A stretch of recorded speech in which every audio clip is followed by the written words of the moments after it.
Hello everyone, welcome back to GGN. This is part 3 for this news report today. It's Wednesday, January 23rd, 2013. I'm Darko. I'm going to continue here. We were just talking about climate change, right? Climate alarmist Michael Mann charging $10,000 to speak about how the crisis, all these crises, is the new normal, according to Davos. They want to green the economy using $14 trillion, and it's all about wealth redistribution, which is why you have what? Obama in this article where he said America's possibilities are limitless. He talked about what? Our country cannot succeed when shrinking few do very well and the growing many barely make it. So he's talking about wealth redistribution. Now he's not talking about the people that he serves, the people that help put him there. He's talking about taking it from the middle class and giving it to the poor. We believe that America's prosperity must rest upon the broad shoulders of the rising middle class, and of course, what pays for all the tax breaks and all the subsidies that go to the super rich and the billionaires and the big corporations? Well, the millionaires. That mom and pop place that has like a net operating income of $1 million and helps create jobs in your local community, those are the ones that are going to help fund the rich, and the middle class will fund the poor, and then, so they'll always be squeezed. But in order to do that, they have to do what? They have to use climate change as a reason to redistribute wealth. And I'll show it because I haven't shown it in a while. From November 2010, UN official admits we redistribute world's wealth by climate policy. This has almost nothing to do with environmental policies, a quote from a member on the Intergovernmental Panel on Climate Change. And that's actually what that article is talking about. That's why I recommend going in there and checking it out. It talks about basically how these different economies really are. That's how the elites, these globalists, have set it up, so that if we don't go along with globalism, then our economies will collapse. So it's kind of a fight between national sovereignty and globalism. But we've gone past the point of no return as far as countries go, and that's why you see countries like Russia, reaching out the olive branch to the U.S. again today in an article. I've been covering that, and that was Zbigniew Brzezinski who said that the Russia is going to eventually have to mend ties and get closer economically or politically with the United States in order to survive economically, because him and all his cronies and all that, they're the ones that set up the system, so he knows how it has to be. Okay, next, Sweden mulls carbon tax on meat to reduce emissions. Sweden's agricultural board on Tuesday proposed a tax on meat to discourage consumption of a product that supposedly strains the environment because much of it has to be imported. So it goes on here, it says the report offered 3 solutions: less meat consumption globally, the possibility of taxing meat, and international agreements to support sustainable meat production. That's synthesized, making meat out of human waste. So real good stuff. And like I said before, was it Prince Charles, whatever, who advocates that the U.S. should stop eating beefs in order to save the planet, has their own Angus organic beef farms. So like the quote communist in China, right? All the party members have their own separate gardens of produce and meats. Irish plant shuts over new horse meat in burgers. Ireland finds more horse meat traces in burgers. Imported ingredient, plant suspends operation. They were the second largest manufacturer of supermarket beef patties in Ireland. U.S. allows chemicals in food that are legal elsewhere. I'm surprised to see this out there in the mainstream media. I wonder if it's to distract from what's going on over there in Ireland. But it says when Gatorade fan learned that her favorite drink contains an emulsifier banned in other countries over health concerns, she was taken aback. I was shocked that they'd put their consumers at risk like that, and that the FDA would allow something to be put in products. Yeah, well, kind of being naive, but hey, she's a Mississippi 15-year-old who launched a petition in November asking Gatorade to remove the ingredient called brominated vegetable oil. It's illegal in the EU, Nepal, Canada, Brazil, Japan. Other ingredients that are allowed in American food but not in other countries include certain artificial colors and additives that improve flour. So I know why this is coming out. This first video article, group finds more fake ingredients in popular foods. So there was that article, and then there's from the 21st. I was going to cover this in another video in the next one, but I'll do it now. Russia to ban German chilled meat imports in February. Remember, Russia has actually been importing Australian beef as well, trying to get rid of having to import it. They want to just start raising their own. They're actually hiring ranchers from the United States to do it.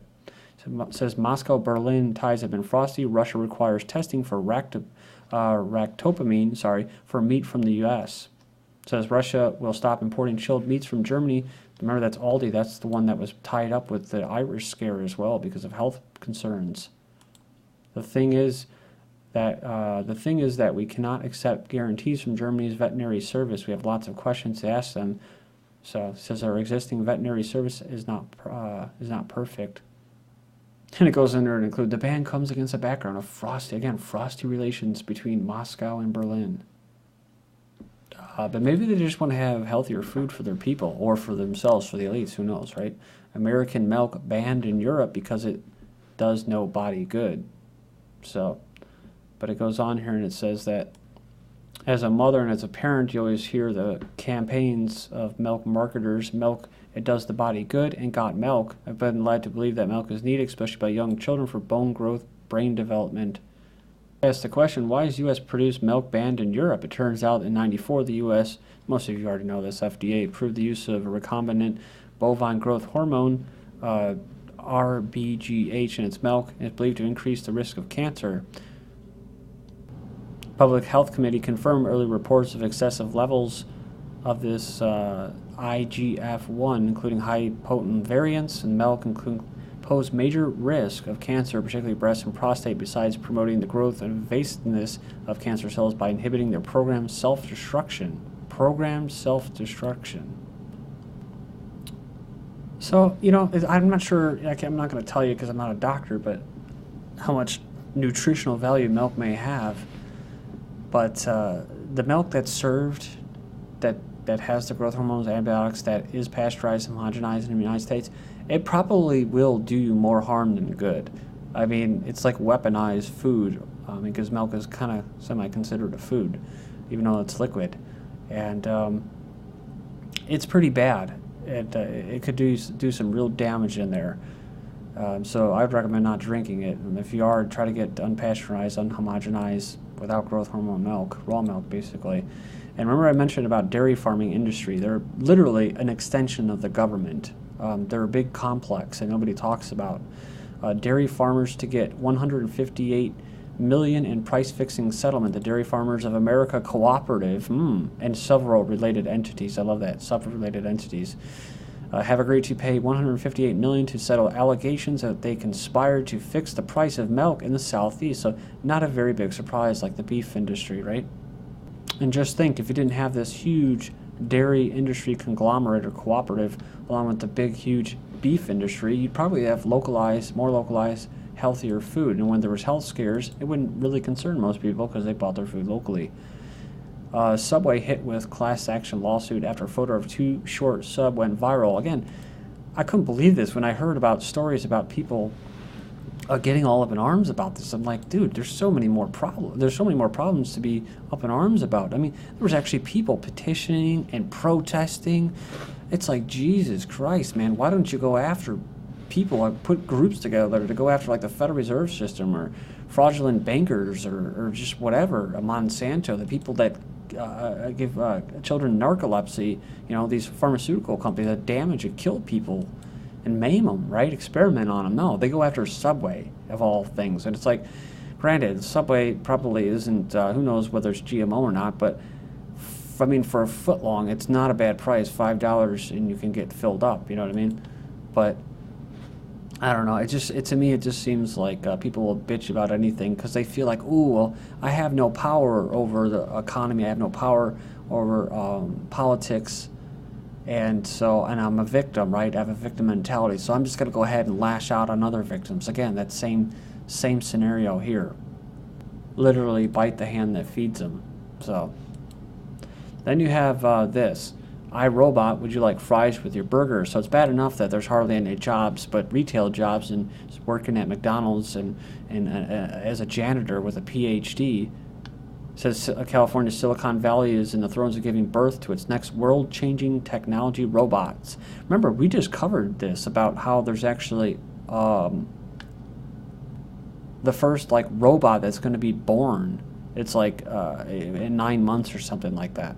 First Android, I just covered it like within the last month. Startup companies are scrambling to develop humanoid-style robots to cater for a growing demand for both business and consumers.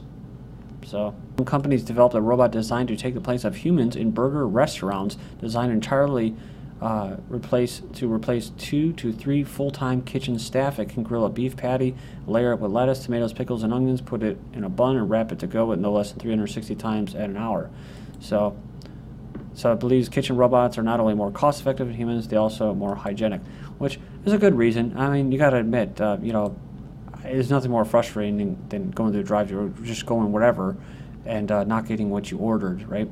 The difference is I'm not sure if robots are going to actually be able to replace humans, because humans have become so much like robots, so efficient, that's why I think that they still use them.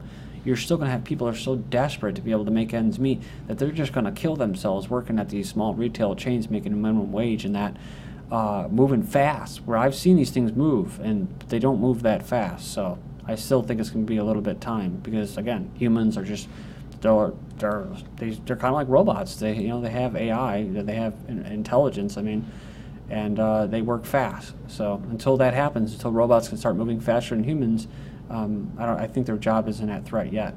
Meanwhile, the man who's never off the television says curb population or nature will do it for us.